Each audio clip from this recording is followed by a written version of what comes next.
Hai, Assalamualaikum. Apa khabar? Semua sihat kan? Hari ini hari Jumaat 5 hari bulan 8.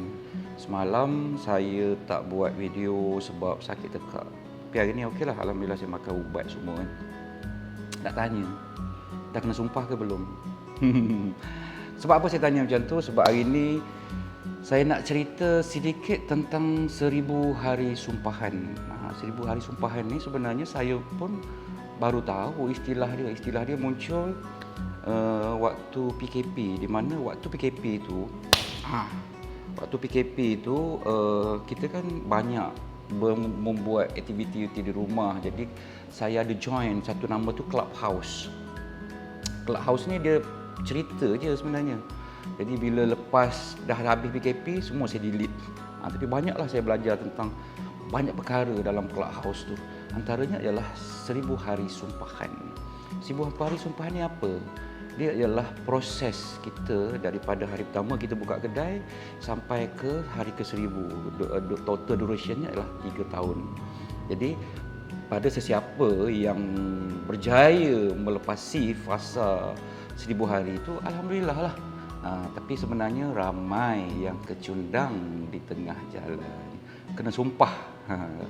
Jadi ramai dalam tempoh 3 tahun tu, ramai yang buat silap, ramai yang struggle untuk sukses dalam bisnes dia. Jadi 1000 hari sumpahan ni dia bukan hanya kepada peniaga sebenarnya, sama jugalah kalau siapa-siapa yang bekerja kan. Di mana dalam 3 tahun tu dia akan sama ada dia boleh berjaya melepasi atau tidak. Kalau kita meniaga kan, kalau perasan kan, account bank, SSM, syarikat-syarikat, kalau pergi kat bank tu tempoh matang dia mungkin 2 ke 3 tahun. Kalau setakat setahun tu nak buat pinjaman semua susah lagi kan. Itulah 3 tahun dia. Ingat tak? Saya masih ingat lagi lah.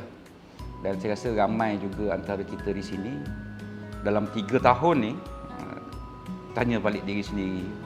Kita bersiap barang makanan kita. Kemudian kita nak berniaga. Duit kecil tak ada. Ada tak? Saya lama dah siap semua makanan. Bila pelanggan pertama tu datang, dia buat keluar duit 50. Kita kena ambil duit 50 tu, pergi berlari kat kedai runcit nak minta tukar. Dia pun datang, kita pun bagi dia 40 lebih. Datang pula orang lain, dia bagi pula 100, berlari lagi. Sebab kita tak mampu untuk menyediakan duit float. Itulah proses-proses dia. Sampai selepas 3 tahun, saya harap semua orang bolehlah menyediakan, kalau orang bergerai ke berrestoran, menyediakan float, keperluan float yang mencukupi. Kalau macam gerai mungkin duit RM1, duit RM5, duit RM10, mungkin duit RM300. Tapi kalau kita tidak ada, kita hanya boleh bawa barang. Dan ada juga saya melihat beberapa orang yang sampai sekarang lah, dia nak niaga 7-8 tahun, kadang saya nak pergi beli nasi lemak, saya nampak perkara tu masih berlaku.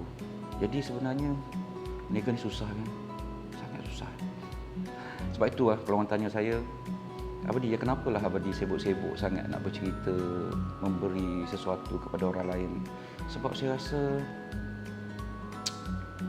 sangat berdosa, sangat bersalah kalau saya tak share benda ni dengan orang lain. Sebab Tuhan bagi saya sesuatu, saya tak mampu nak bagi orang lain. Saya tak mampu nak bagi duit kepada semua orang. Saya tak mampu.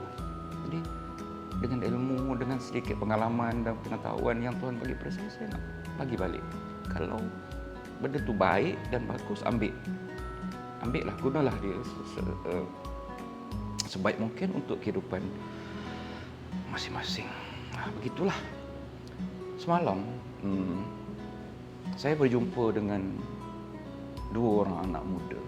Dia menegur saya di sebuah restoran. Bila dia tanya saya, Abadi berniaga macam mana? Saya kata, okey. Saya tanya dia, ni kedai kau orang ke? Betul Abadi. Jadi daripada situ juga saya dapat satu story. Dia orang masih baru 4 bulan buka kedai tu. Ambil alih daripada seseorang beli dengan harga RM90,000 tau, restoran. Nama kedai tu dulu yang asal jual kepada orang kedua dan mereka beli daripada orang kedua. Jadi mereka adalah yang ketiga. Kalau yang pertama tu bisnes dia bagus, dia tak akan jual kepada orang kedua. Bila dia jual kepada orang kedua, kalau bisnes dia bagus, dia tak akan jual kepada dua anak muda tu tadi. Tapi ini bab lain yang saya akan kupas sebab saya rasa macam mana cara kita membeli bisnes. Kita tak boleh kalau kita beli, kita menggunakan jenama dia ke apa. Kalau dia sukses, dia tak akan jual, dik. Sebab dia tak sukses dan tak berjaya, jadi dia nak mengurangkan kerugian dia, dia jual dengan harga-harga tertentu. Jadi kita yang tak berapa pandai ni, beli. Ramai orang terkena dengan benda-benda macam ni. Sebab kita ingat kedai tu cantik, semua okey, dia tunjuk, dapat sale sekian-sekian. Bila saya tanya, kedai yang besar sale 300-400. Tapi tu bab lain. Tapi dalam bab tu pun kena sumpah lah tu, baru 4 bulan. Sebab untuk melepasi 1000 hari sumpahan. Jadi saya nak buka cerita 1000 hari sumpahan ni dengan 3 story. Ialah masa untuk membuat silap, tetapi jangan buat silap sangat lah. Contoh pertama, saya ambil nama Fatihah. Fatihah ni dijual sambal tau. Bila dijual sambal, dia dapat banyak permintaan. Hari demi hari dia dapat banyak permintaan. Kemudian adalah idea-idea daripada luar yang kata, Fatihah dah boleh buat kilang, buat satu Malaysia lah jual, boleh dapat banyak sikit. Hari ni mungkin sale dia mungkin 500 sampai 500 botol kan. Kemudian dia pun terpengaruh dengan idea-idea macam tu. Padahal dia baru setahun.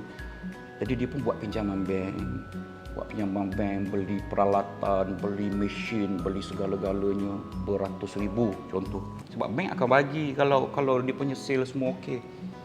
Tetapi dia terlupa bahawa apabila dia buat pinjaman, dia ada 2 lagi komitmen yang dia kena bayar.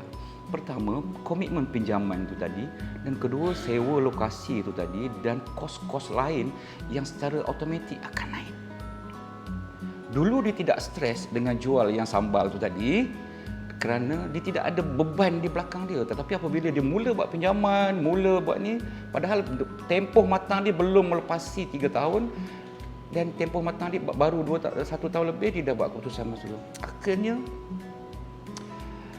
padahal kalau nak buat sambal zaman sekarang kan, tak perlu beli mesin pun, tak perlu beli kilang pun. Kalau tanya saya, macam mana aku nak marketkan produk aku satu Malaysia ni?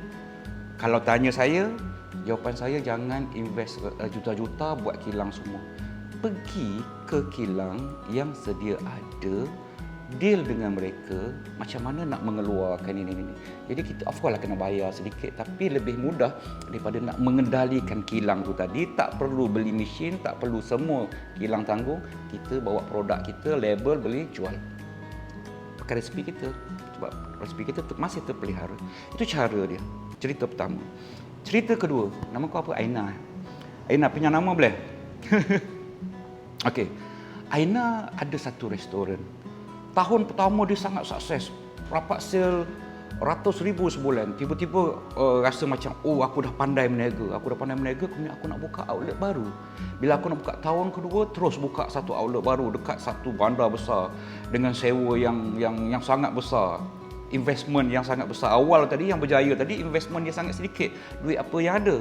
Bila kali kedua dibuka yang kedua investment yang sangat besar, buat loan sikit, buat dengan untung tadi, pak ke sana. Dengan semangat wajar ni, dia pergilah berniaga di tempat kedua. Lokasi yang pertama tadi diserahkan kepada staff-staff. Bila pergi kat sini, ada pula masalah untuk memulakan bisnes pula. Dengan saingannya, dengan staff tak adanya, dengan ni sebab dia jaga. Tapi di sini belum kukuh. Yang pertama tadi, bila belum kukuh, dengan SOP larinya, dengan banyak komplainnya, dengan macam-macam, last nak cover kat sini, dua-dua balik kat sini. Dua-dua datang balik kat sini. Kedai ni tak apalah, cuti sekejap. Kemudian nak cari staff sini tak ada. Akhirnya investment ratus ribu tadi kena tutup. Kena tutup dengan duit untung kedai pertama habis, dengan nak kena bayar pinjaman untuk buka kedai kedua. Sebab apa tahu? Sebab kita rasa kita pandai. Bila kita rasa kita pandai tu, semua benda orang cakap pun kadang-kadang terpengaruh dan ada kadang-kadang tak mau dengar. Jadi sebab itu pentingnya circle-circle yang ada di keliling kita adalah untuk mengurangkan yuran kebodohan kita tadi. kan saya ada cakap, kadang-kadang bila kita mula ada rasa tamak, itulah yang akan membuatkan kita akan mula gagal. Cerita ketiga. Nama mak apa? Mak nama apa? Zahara. Makcik Zahara, pinjam Cik Zahara. Makcik Zahara ada restoran. Dia buka restoran di mana-mana lah. Restoran dia sukses. Dia ada banyak duit lebihan. Dia rasa dia pandai. Kan tu Makcik Zahara merajuk pula. Tak apalah, pinjam je kan. Tiba-tiba dia rasa dia nak berniaga produk lain. Dia pandai dalam bidang makanan ni. Tiba-tiba dia rasa dia nak kata market lebih besar, sebab kalau restoran ke kedai makan kan market setempat je, dia tak berkembang. Nak jual market satu Malaysia dengan tambah orang lain buat online. Budak-budak tu pengaruh dengan TikTok semua tu yang nak jual online satu Malaysia ni. Jual lah, ambil lah produk contoh minyak wangi lah contohnya. Bila minyak wangi, orang lain jual minyak wangi produk kaya-raya semua dengan ejen beratus ribu. Tapi Makcik Zahra tadi tak pandai nak cari ejen macam mana. Jadi investment kat sini nak buat minyak wangi tadi tu, suruh kilang buat, dah habis dah 30,000. Jual tak jalan, jual sikit-sikit. Macam mana nak jual banyak semua kan? Lalah 30,000 modal tadi letak dalam bilik. Inilah lebih kurang.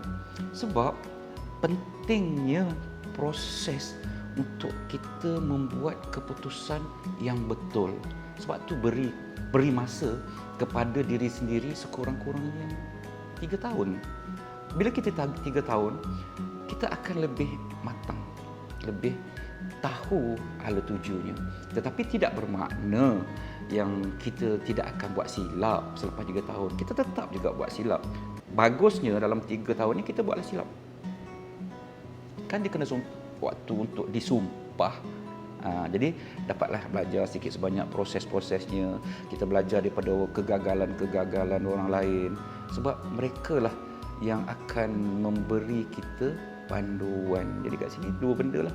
Jangan risau untuk buat silap. Terus buat silap. Tetapi kurangkan nilai yuran kesilapan itu kepada minimum. Jadi dah kena sumpah ke belum? Saya pun kena sumpah sebenarnya. Tapi tak apalah, saya belajar daripada sumpah dan kegagalan itu. Thank you.